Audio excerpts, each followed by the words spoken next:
Mal-mal besar mulai pasang pagar tinggi, Panji sampai mohon-mohon ke Presiden Prabowo akan ada kerusuhan besar. Suasana jelang hari kemerdekaan sepertinya lagi panas-panasnya. Komika Panji Pragiwaksono baru saja menyoroti sebuah kejanggalan. Mal-mal besar di Jakarta, Bekasi, Surabaya, dan Jogja tiba-tiba memasang barikade dan pagar pengaman tinggi, bak persiapan menghadapi huru-hara. Gak cuma itu, Panji juga menyentil dugaan kalau pihak Komdigi sengaja menahan berita soal rencana demonstrasi besar-besaran agar tidak viral ke permukaan. Kenapa? Karena kondisi akar rumput faktanya masih mendidih. Tuntutan rakyat dari aksi-aksi sebelumnya belum ada yang diselesaikan. Saking khawatirnya situasi makin keos, Panji sampai mengirim pesan khusus ke Presiden Prabowo. Ia memohon, tolong Pak baca saja naskah yang dikasih. Jangan bikin pernyataan tambahan yang justru bisa memancing kemarahan massa. Jadi, benarkah elit kita lagi panik menghadapi amarah rakyat? Kabar terbaru, Indonesia sudah menduduki peringkat 1. Peringkat 1, silakan simak videonya. Peringkat 1 di bidang apa, silakan. Guys, ada kabar terbaik guys buat masyarakat Indonesia nih. Ternyata Indonesia peringkat 1. Yeay, akhirnya Indonesia menduduki peringkat 1. Yeay. Bukan sepak bola ya, menduduki peringkat 1. Iya. Polisi terkorup se-Asia Tenggara. Udah, tepuk tangan buat polisi Indonesia, bravo. Bravo banget. Hari ulang tahun Bayangkara. Ya ampun, ini adalah survei dari Indeks Mundi. Itu kayak portal survei global gitu, yang menempatkan Indonesia sebagai peringkat 1 polisi terkorup se-Asia Tenggara. Walaupun jujur masyarakat Indonesia sebenarnya tanpa survei-survei begini sudah bisa memprediksi bahwa kita bakalan peringkat 1 kalau terkorup. Indonesia bravo Polri, Indonesia bravo Polri. Wah, keren banget. Semoga bisa dipertahankan. Mantap. Kok dipertahankan? Jangan dong. Itu kan baru se-Asia Tenggara. Harus dijunjung lagi dong, dinaikkan lagi levelnya. Kalau bisa go internasi. Luar biasa dari hasil survei tersebut yang menyatakan bahwa sudah menduduki peringkat 1 terbaik di Asia. Luar biasa. Silakan komen di kolom komentar teman-teman. Apakah ini hal yang membanggakan atau hal lain yang perlu dikomen? Silakan komen di kolom komentar dan bagikan video ini agar banyak yang mengetahui. Sungguh sangat tegas dan pemberani Bapak ini menyatakan bahwa wamen-wamen dan menteri-menteri tidak ada gunanya. Terlalu banyak pernyataan ini disampaikan. Silakan simak videonya. Apel saja, karena menteri-menteri yang wamen-wamen ini nggak ada gunanya kok. Terlalu banyak begini. Di jalan juga menemuin jalan aja. Jadi sampah aja di jalan, pakai totet-totet itu. Nggak ada juga kebijakannya yang berpihak kepada rakyat, yang membela rakyat. 80% otaknya itu rakyat juga jarang saya dengar. Hobinya cuma naikin harga. Jadi menurut saya memang apa yang disampaikan itu soal tadi rampingkan kabinet, menurut saya itu logik dan bisa diterima akal sehat. Oke teman-teman, apa yang disampaikan oleh Bapak ini, apakah Anda setuju, apakah Anda tidak setuju? Silahkan komen di kolom komentar dan bagikan video ini sebanyak-banyaknya agar didengar oleh pemerintahan yang sehingga bisa menghemat biaya keuangan.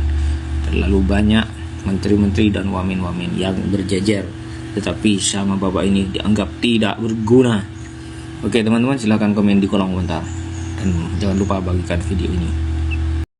Inilah teman-teman pemaparan saat sidang di MK berkaitan dengan MBG dan guru dan di sekolah. Silakan simak videonya baik-baik. Sebelum ada Undang-Undang APBN 2026, pengkastaan ini memang sudah ada, kecuali guru P3K paruh waktu. Sudah P3K, dia menjadi paruh waktu. Lahirnya jenis guru ASN P3 paruh waktu berbarengan dengan tahun kedua kebijakan MBG yang diperkuat pada tahun 2026 dengan Undang-Undang APBN tahun 2026. Selain itu ternyata setelah ada P3K paruh waktu, harapannya guru honorer ini bisa terangkat dan lebih sejahtera. Justru temuan kami adalah bahwa gajinya lebih rendah daripada guru-guru honorer. Setelah ada MBG 2026, terjadi pemutusan hubungan kerja secara massal terhadap guru P3K yang dianggap sudah sejahtera, dipecat juga, dan juga guru honorer. Guru honorer yang sudah terangkat menjadi P3K paruh waktu juga gajinya di bawah guru honorer. di Tuban ada 39 guru P3K diputus kontraknya. Dan di berbagai tempat, Cianjur, Jawa Barat, Lombok Timur, banyak sekali. Di Langkat, Sumatera Utara, di Blitar, ada guru P3 paruh waktu digaji 500.000 per bulan. Di Sumedang itu 50.000. Dampaknya apa saja? Beban kerja meningkat. 92 guru mengatakan seperti itu. Waktu mengajar berkurang karena program MBG itu nggak ada belajar-belajarnya. Ini pemerintah harus tahu. Penghasilan tidak mencukupi. Keterlambatan gaji, fasilitas pendidikan berkurang, tunjangan terlambat. Kesempatan diangkat P3K tidak ada, tidak pastian karir guru. Kesejahteraan menurun, pemotongan tunjangan, anggaran pendidikan berkurang, beban kerja meningkat. Dampak yang paling banyak disebut adalah berkurangnya jam efektif karena proses distribusi, pengambilan, pengembalian wadah yang ini bertentangan sekali dengan undang-undang guru dan dosen, seringkali berlangsung pada saat jam pelajaran. Program ini menambah beban guru karena mereka harus terlibat langsung dalam proses pembagian makanan, menghitung jumlah paket, hingga memastikan pembagian wadah makanan. Waktu istirahat pun tidak ada, waktu persiapan mengajar menjadi berkurang. Sebagian juga menyoroti kualitas makanan, karena menu di sini dianggap tidak baik, menyebabkan banyak makanan tidak dikonsumsi oleh siswa. Kami mau melapor ke polisi, polisi punya dapur SPPG. Kami mau melapor kepada Tentara Nasional Indonesia, tentara punya dapur SPPG. Kami mau melapor ke DPR RI, anggota DPR banyak yang punya dapur SPPG. Jadi emang ini jalan terakhir untuk kami mengadu. Kepada siapa lagi? Kepada konstitusi lah.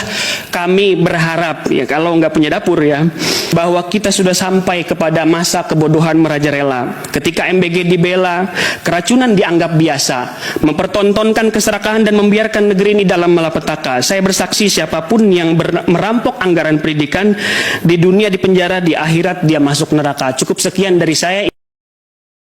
Setelah melihat video ini, silakan komen di kolom komentar dan bagikan video ini sebanyak-banyaknya agar lebih bermanfaat, dan jangan lupa disebar sebanyak-banyaknya agar teman-teman kita, rekan-rekan kita banyak yang memahami dan mengetahui.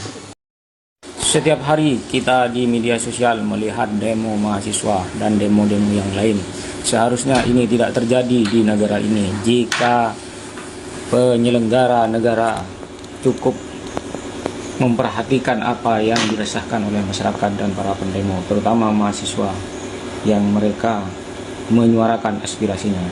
Simak videonya, lihat video demo-demo ini.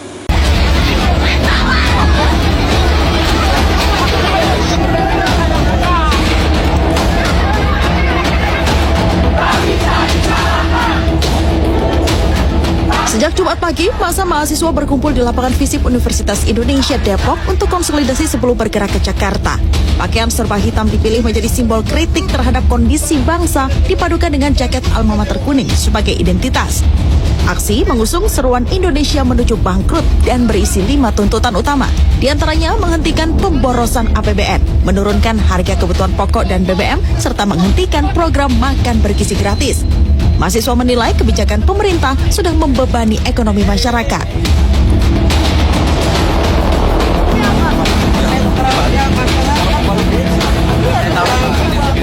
Jumat siang, bus rombongan mahasiswa Universitas Indonesia dicegat oleh polisi di kawasan Semanggi, Jakarta Selatan.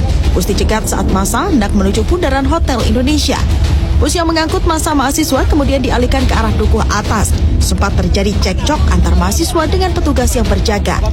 Setelah melintasi kawasan tersebut, rombongan kemudian menuju kawasan gedung DPR RI.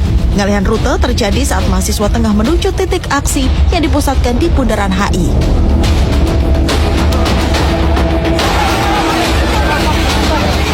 Di Jalan MH Tamrin, Jakarta Pusat, aksi pada Jumat sore sempat berlangsung ricuh. Sempat terjadi saling dorong pagar besi barikade kepolisian untuk kekesalan mahasiswa yang tak bisa menyuarakan aspirasi mereka di kawasan bundaran Hotel Indonesia.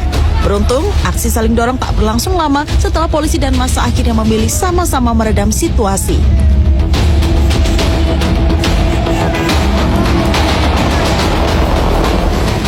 Gelombang aksi unjuk rasa berlangsung hingga Jumat malam. Aksi menolak kenaikan harga BBM non-subsidi dan tingginya harga kebutuhan pokok sempat diwarnai ketegangan. Truk TNI yang hendak melintas di ruas jalan Diponegoro Menteng, Jakarta Pusat, diberhentikan sejumlah mahasiswa. Oke teman-teman semua, silahkan komen di kolom komentar agar tidak terjadi demo-demo yang seperti ini yang menyita waktu. Seharusnya mahasiswa itu belajar, tapi hilang waktunya karena kelakuan pemerintah yang belum memperhatikan apa yang diresahkan oleh masyarakat, oleh para pendemo yang selalu menjadi resah di kalangan masyarakat. Silakan komen di kolom komentar dan bagikan video ini.